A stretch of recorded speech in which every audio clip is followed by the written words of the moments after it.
Thank you for joining me today. It's Brian Gubernick, and welcome to the No Days Off podcast, where we believe that every single day brings a new opportunity to get better. Let's get into it. Today I want to talk about health, and I want to talk about it by explaining or sharing with you a major accomplishment. It's going to sound like a big accomplishment to some of you. Others are going to be wondering what the hell I'm even talking about. But after I think 800 or so attempts, I have finally scored 99% recovery on my Whoop. 99% recovery score on my Whoop. And what I thought would be fun to share is what I did the day prior and how that night went last night for me to wake up this morning with a 99% recovery and want to put together a special episode just discussing the past 24 hours and what led to this recovery score. Now, some of you know what the Whoop is. Others may not know. You probably see people wearing this thing around, this bracelet on their wrist. I've been wearing one for a few years now, and it measures all different sorts of things. As it pertains to recovery, what the Whoop is measuring are several different metrics.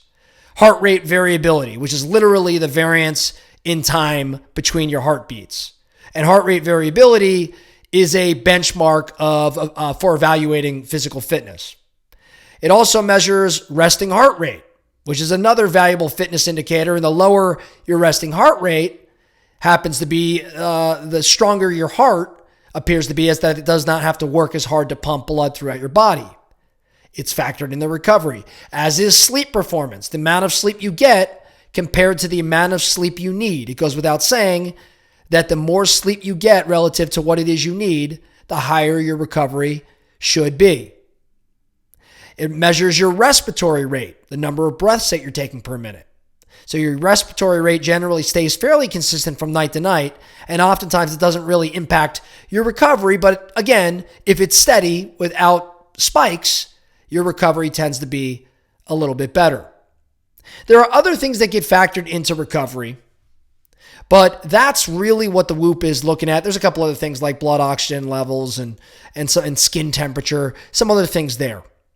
But all of these metrics impact the recovery score provided to you by your Whoop. And in 800 plus attempts, I have never been at 99%. I don't know if you can get 100%. I think it might cap at 99. I've been in the 90s, but never at 99.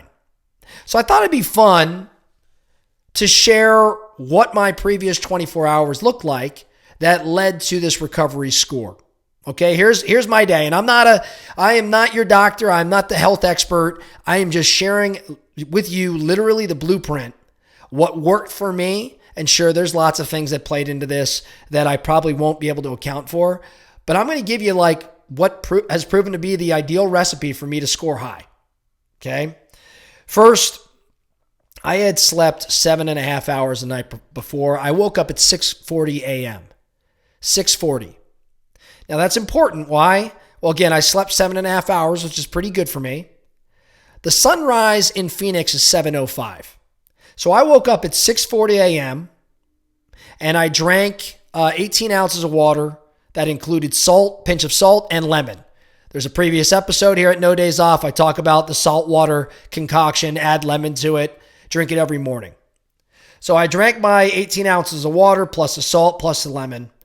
And after I did that, I immediately go outside. Now this time it was probably 6:55, 7 a.m. So at sunrise, as the sun's coming up, I was walking. I walk a couple miles every morning with the dog. Right? So the dog is a great accountability partner. We get out and we move.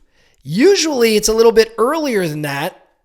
So I'm not walking at sunrise. I think this is important because there's a lot of science out there that says morning sun is critical to managing circadian rhythm, to managing just your best self, your best health.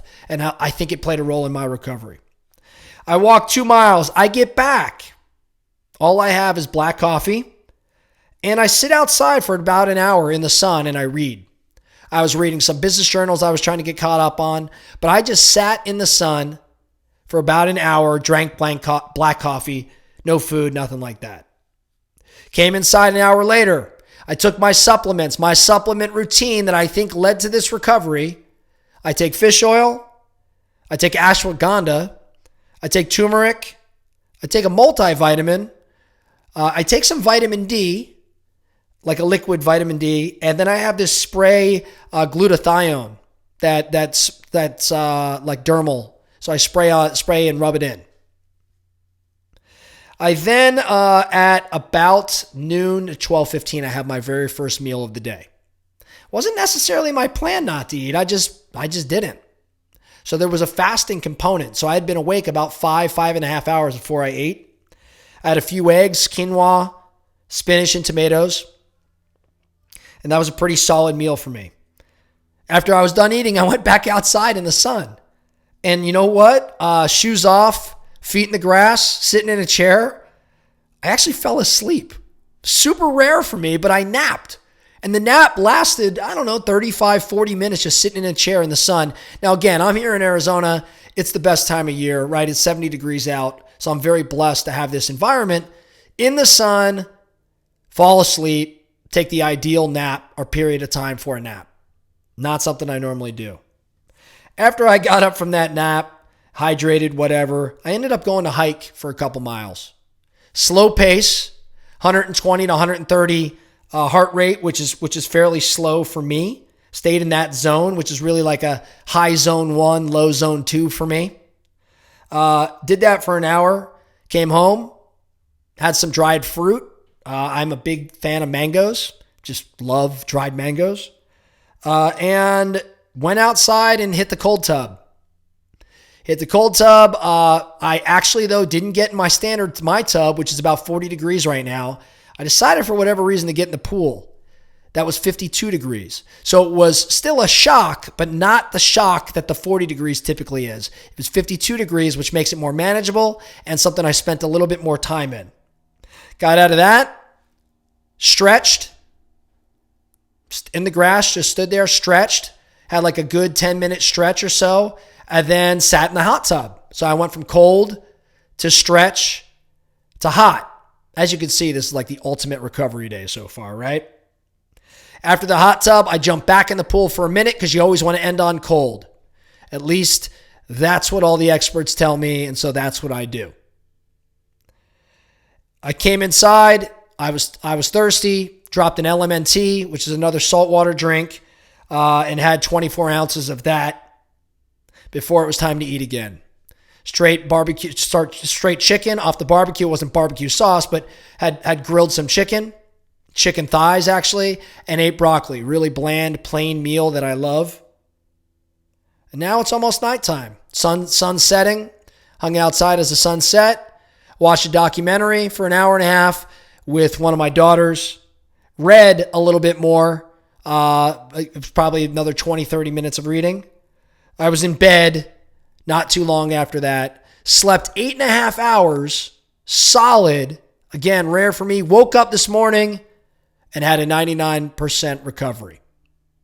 So I know that that's a lot, right? As you can see, that was like the ultimate recovery day. No obligations except to take care of myself. That does not happen all that often. I maximized it.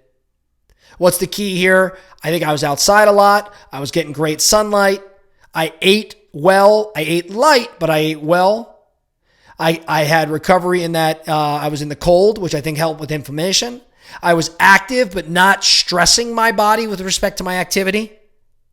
I read, and there was some more meditation or mind, I would say, calming activity.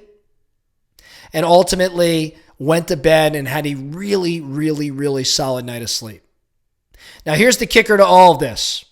And this is how we're going to tie this thing out. Oddly enough, guess what? COVID is still a real thing. And I say that jokingly. We all know it's real. But I'm on the tail end of having COVID right now. Picked it up last week and have been on the mend. And actually, even this morning, after the 99% recovery, still tested positive. So I share that because I'm fascinated, right? Because typically an illness or not feeling well is going to elevate your heart rate, is going to impact your respiratory rate, is going to definitely impact your recovery. So in spite of the fact that I had it, that regiment, that recipe I just gave you the past 24 hours led to some success with respect to recovery. So again, I'm not the expert. I'm just a guinea pig here. And I don't know what most impacted with the success I had. I think maybe it was a sleep and rest, and then just the cadence of my day and having kind of a complete day without any hiccups. Hydration. I mean, what variable played the greatest role? I'm unclear. But I can tell you what, there are things there, forget about it being me. There are things there that were done right that you could easily incorporate into your world. Supplements, I mean, that might be specific to me, but we all can get a little bit more sun. We could all rest a little bit. We could all read a little bit more. We could all put our feet in the grass, and we could all try these things out like I love, like the cold and the hot and all of that. Some of these things work. Might want to give it a shot. That's all I have for you today, the No Days Off podcast. Thank you so much for listening. And remember, every single day brings a new opportunity to get better. So let's get after it.